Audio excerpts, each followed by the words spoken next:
Le 11 février dernier, la chercheuse suédoise Bettina Schultz-Paulsson publie une étude dans le Proceedings of the National Academy of Sciences of the United States of America, qui démontre que l'art mégalithique s'est développé en Bretagne avant de s'étendre au reste de l'Europe. Ce qui va à l'encontre du reste des développements de la civilisation qui s'est toujours diffusé de l'Est vers l'Ouest. Ce qui ne peut signifier qu'une seule chose, l'Atlantide.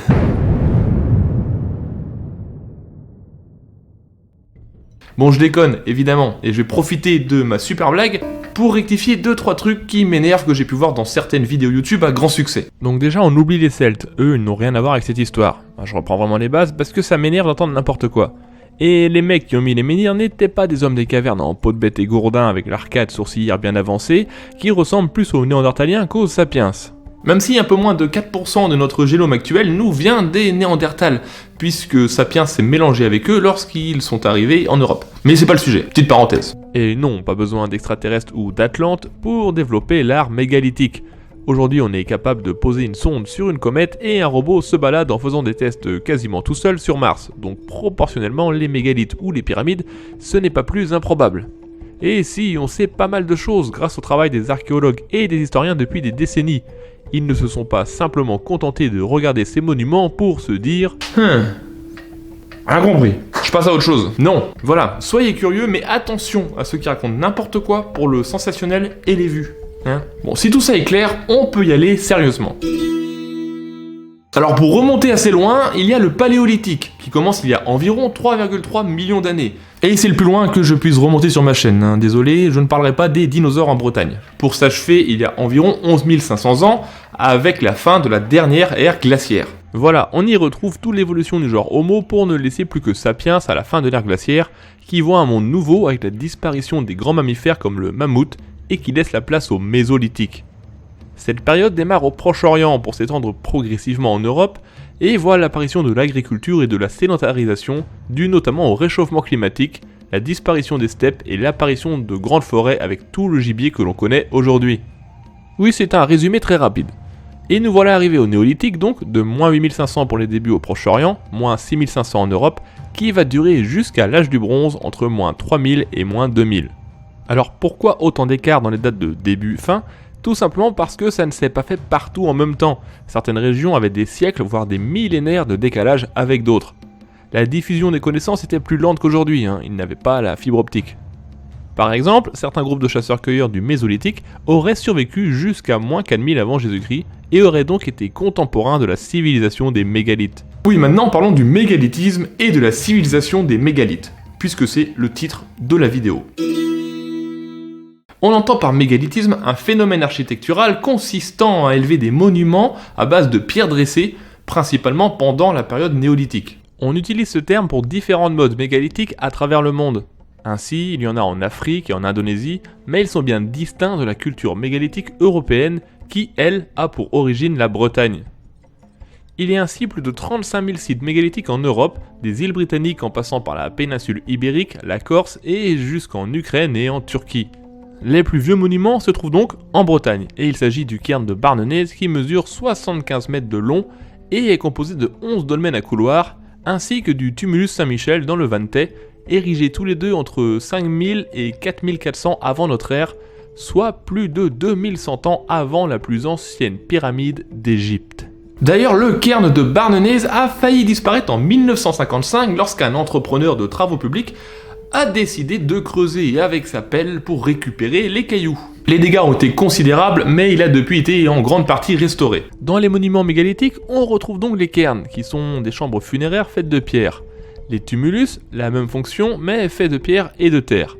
Les dolmens, quant à eux, aujourd'hui ressemblant à des tables, en breton, dolmen, littéralement table de pierre, sont en fait la structure qui tient les tumulus et étaient autrefois recouverts de terre.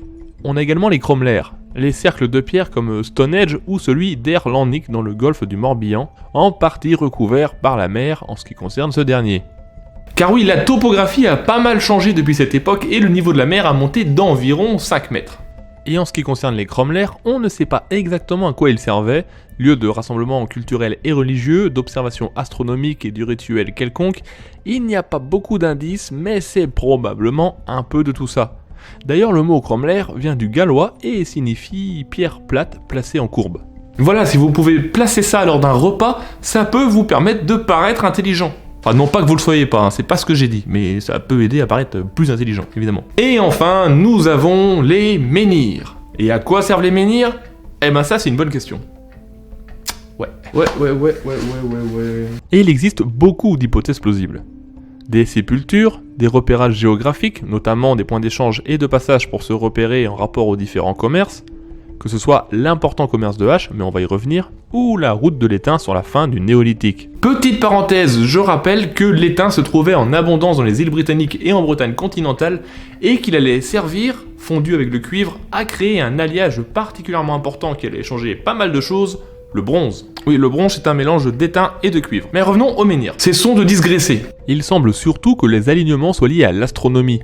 La disposition des alignements, Carnac pour le plus connu, mais il en existe plein d'autres, Médréac, Langonde, Saint-Just ou Pléslin, semblent correspondre au cycle lunaire et à la vision du ciel qu'ils avaient à l'époque. Ils servaient à des cérémonies pendant les solstices et équinoxes et probablement d'autres événements astronomiques. D'ailleurs, leur construction obéit à une mesure précise de 80 cm entre chaque pierre. C'est pas posé au pif. Le problème, c'est que beaucoup d'entre elles ont été détruites ou ont disparu au fil des âges, et qu'il manque aux chercheurs certains éléments pour pouvoir être totalement sûrs de leur signification. Il faut savoir que les plus grands menhirs encore debout sont celui de Ploarzel dans le Léon, et celui du Champ d'Ollan à Dole, et qu'il mesure 9,50 m de haut. Mais le plus grand connu, aujourd'hui à terre brisé en 5 morceaux, est celui de Lochmariaker dans le pays vantais, qui mesurait 20,4 mètres de haut, incluant la partie en terre, 18,5 visible, et qu'il pesait 280 tonnes.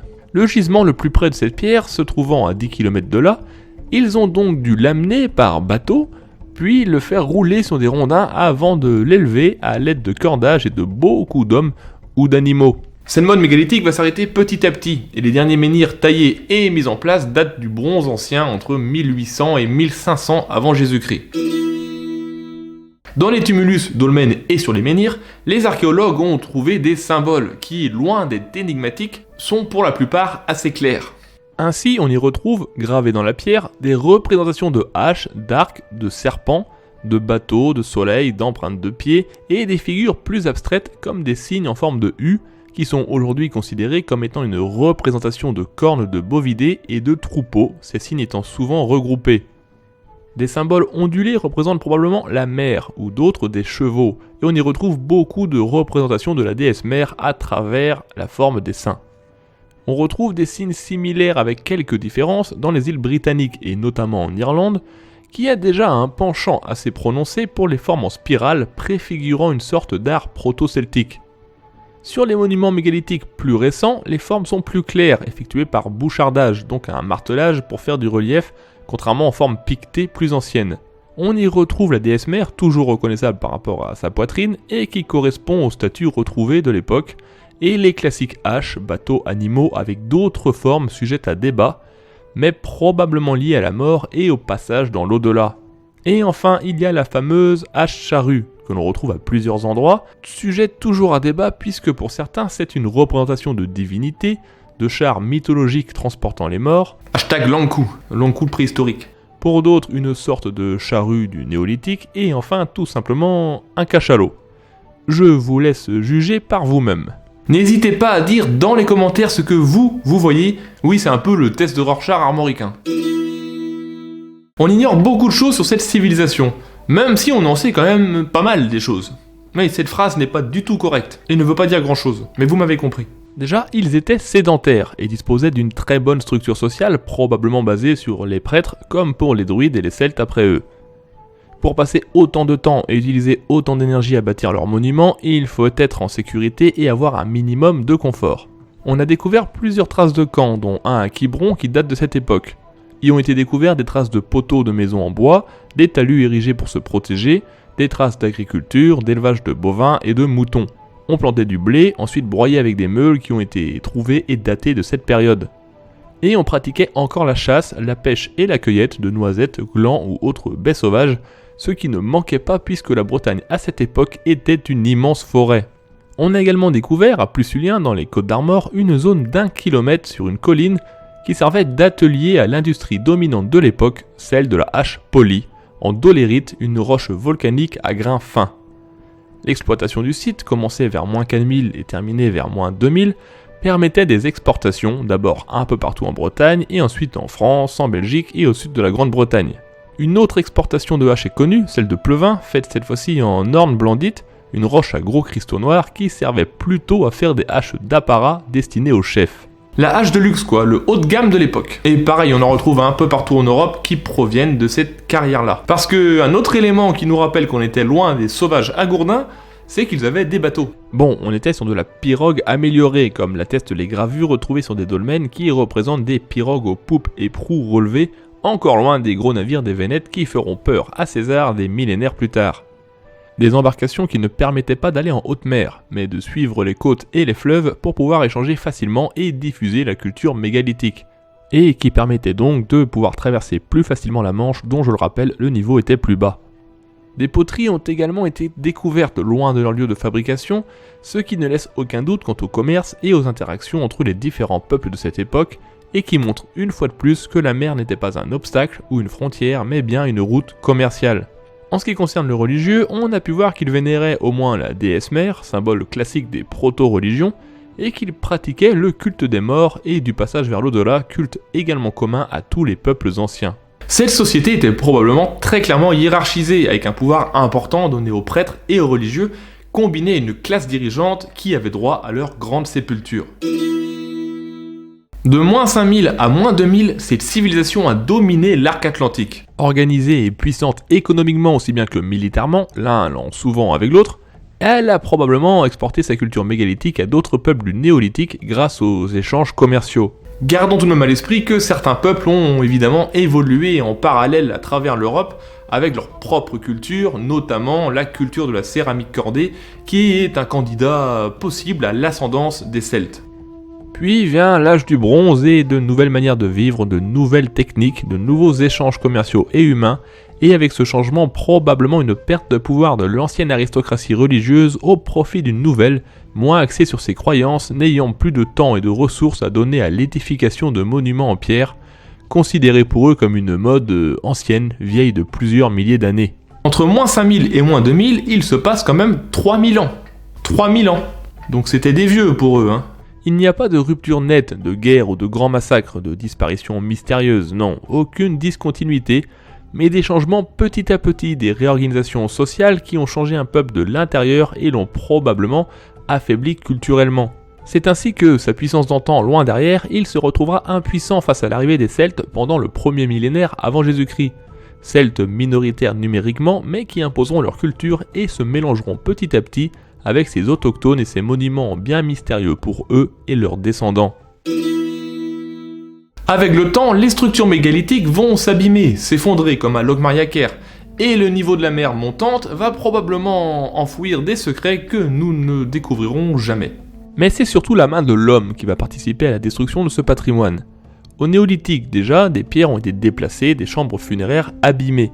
Durant l'Antiquité, bien que les Celtes se soient réappropriés en partie ces monuments et que les Romains n'aient pas commis d'exactions graves, ce sont les Germains, à la chute de l'Empire romain, qui avaient pour habitude d'ouvrir les tombeaux pour y trouver des trésors à piller. Ah, ces Germains, ils n'ont jamais vraiment perdu cette habitude. Puis l'Église, dans son combat contre le paganisme, interdit aux gens de vénérer ces monuments à partir de 452 et le concile d'Arles, puis en 658, le concile de Nantes ordonne aux évêques de détruire ces pierres. Charlemagne, dans un décret de 789, exècre devant Dieu ceux qui leur vouent encore un culte. Ah, Charlemagne. Par la suite, l'Église reverra ces techniques et se mettra à christianiser les menhirs en faisant graver des croix à leur sommet et en les intégrant ainsi dans leur culte. L'expansion de l'agriculture a commis beaucoup de dégâts également, et certains tailleurs se sont servis de ces vieilles pierres pour les constructions. Et enfin, aujourd'hui, beaucoup de sites sont menacés par l'urbanisation, et certaines mairies peu scrupuleuses rechignent à classer ces lieux et laissent le sort de ces monuments en suspens. Il est important vraiment, je pense, de préserver et de protéger ces joyaux uniques de l'humanité qui font pleinement partie de notre patrimoine et de notre histoire, puisque c'est notamment les origines. Et pas seulement de la Bretagne, mais bien de l'Europe tout entière et du monde. Cette vidéo touche à sa fin, je vous remercie de l'avoir regardée et j'espère vraiment que vous avez appris des choses. Sinon, ce que je fais ne sert à rien. Alors c'est la première d'une série de 3 vidéos. 3 vidéos sur les origines du peuple breton. Donc la deuxième sera sur les Celtes et la troisième sur les migrations des Bretons des îles britanniques vers la Bretagne donc armoricaine. Un beau programme. En tout cas, la meilleure aide que vous puissiez apporter à ma chaîne, c'est de partager cette vidéo, partager au maximum, hein, ça me fera super plaisir et c'est le meilleur moyen de faire connaître toute notre histoire. Et si vous découvrez ou si vous n'êtes pas encore abonné, bah, abonnez-vous. N'oubliez pas d'activer la petite cloche à côté du bouton abonné pour avoir les notifications pour les prochaines vidéos, et il va y en avoir pas mal. Vous pouvez me soutenir également sur Tipeee, financièrement si vous voulez, c'est un système de dons si vous ne connaissez pas, et ça, je remercie ceux qui l'ont fait, ça m'a permis de participer du coup au changement du matériel, vu que j'ai à peu près tout changé pour les projets que j'ai en tête. Il y a besoin de renouveau, donc je vous remercie, et aux autres, n'hésitez pas, hein, même 1 euro, c'est déjà génial. Sur ce, je vous dis Trugaré à Kenavo.